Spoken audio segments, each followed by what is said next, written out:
Here's everything you might have missed in Star Wars The Bad Batch Episode 1.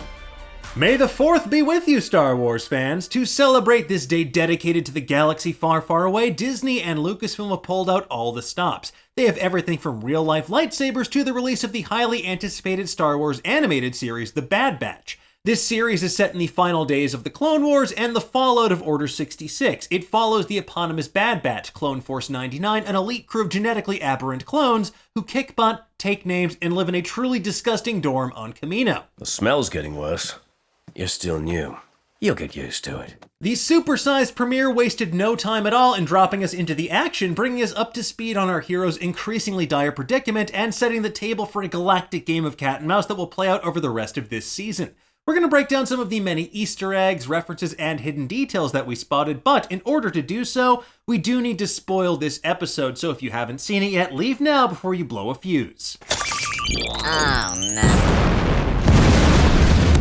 Alright, let's get into it, shall we? So this episode's title, Aftermath, is itself a reference to the fact that this is the immediate aftermath of the Clone Wars, and as we'll see, Order 66 as well. Emperor Palpatine's command to the clone army to brand all Jedi enemies of the state and order their immediate execution, and I do mean immediate. This transition is really hammered home by the title credit, which burns away from the Clone Wars logo to reveal the gray and red Bad Batch title. And our friend the announcer is back to bring us up to speed on the final events of the Clone Wars, syncing up moments from the movies in glorious animation. We open on the planet Collar with Clone Captain Grey hunkering down with Jedi Master Depa Billaba, who we first met back in The Phantom Menace as part of the Jedi Council. Her Padawan is Caleb Doom, who went off to find the Bad Batch to save their hides from the encroaching Separatist forces. And as for Caleb Doom, does that deep-voiced Padawan sound familiar? Yeah, that's what I thought. Maybe like Kanan Jarrus, the Jedi who goes on to train Ezra Bridger in Star Wars Rebels? You sure? Well, that's because they are one and the same. It's all the same thing. Freddie Prinze Jr. comes back to reprise his character before he was thoroughly traumatized by the death of his master, Depa Billaba, during Order 66, which we see happen in brutal fashion during this episode.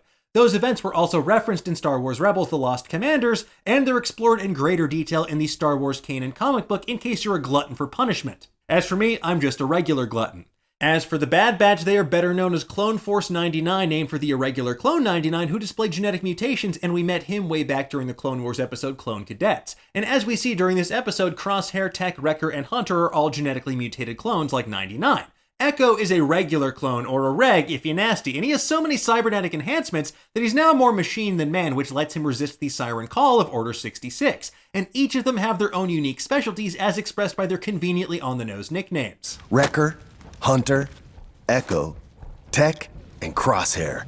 And speaking of Echo, when Tech explains that he's more machine now than man, we get a nice callback to Return of the Jedi when Force Ghost Obi-Wan Kenobi tells Luke Skywalker something similar about his dad, Darth Vader. He's more machine now than man, twisted and evil.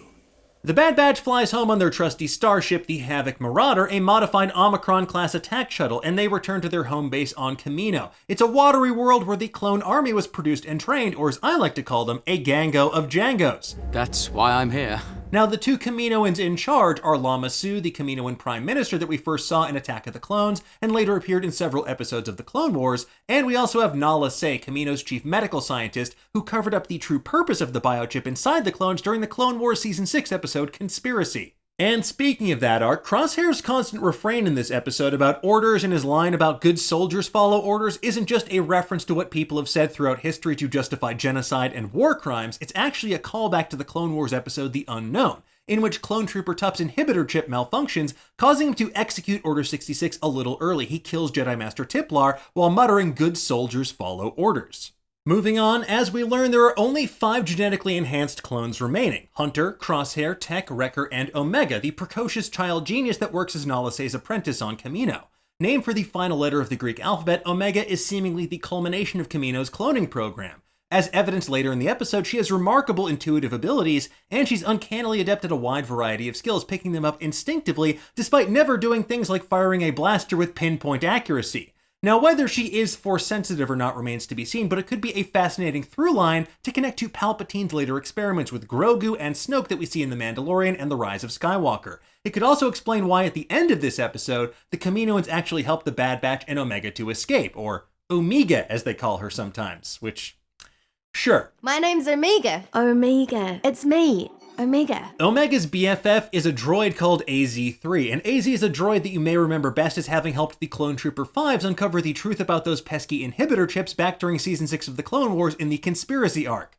Well, not the whole truth, and as we know, things don't exactly go so well for poor 5s. We also get plenty of familiar faces from the newly minted Galactic Empire. We see parts of Palpatine doing his post-Order 66 speech, and you can hear the Imperial March start to play in the background. But more importantly, Grand Moff Wilhuff Tarkin, who we first met way back in A New Hope, arrives on Kamino in the flesh to announce the Empire is shutting down the clone program as a cost-cutting measure. Instead, they're opting to enlist everyday people like you and me into their army rather than elite clones. However, based on the well-documented degradation in their aiming ability, though, this may have been more costly in the long run, which is a shame because Tarkin needs all the extra credits he can get because they need to finance the eventual Death Star they're going to build. After all, Tarkin is the lead architect of that program, and definitely no one else. We stand here amidst my achievement! During the training exercise later that episode, Clone Force 99 finds themselves going toe-to-toe with enemies using live rounds, and these beefy bots appear to be prototype versions of the Dark Trooper suits that we first saw during the Dark Forces video game, and more recently in their final form in The Mandalorian Season 2, where they proved to be adequate babysitters for young Grogu and deeply inadequate lightsaber holsters when facing Luke Skywalker. Tarkin sends the Bad Batch to Onderon, a jungle planet in the Inner Rim where previously Ahsoka Tano, Obi-Wan Kenobi, and Captain Rex helped to train and arm rebel forces there led by Saw Gerrera so they could fight back against the Separatist droid army during the Clone Wars episode A War on Two Fronts. And while Saw was a frequent presence during the Clone Wars, many fans know him best from Forrest Whitaker's portrayal of the rebel-turned-extremist leader in Rogue One, where he definitely goes out with a bang. Later in the episode, Omega thankfully saves Wrecker from a fate worse than death by rescuing his prized stuffed animal Lula. This toy is a Tuca, one of the cat-like creatures endemic to the galaxy far, far away. Also known as Adoris felines, they're actually named after series creator Dave Filoni's dearly departed pet cat Tuk, and they're easily one of the single cutest parts of the entire Star Wars universe.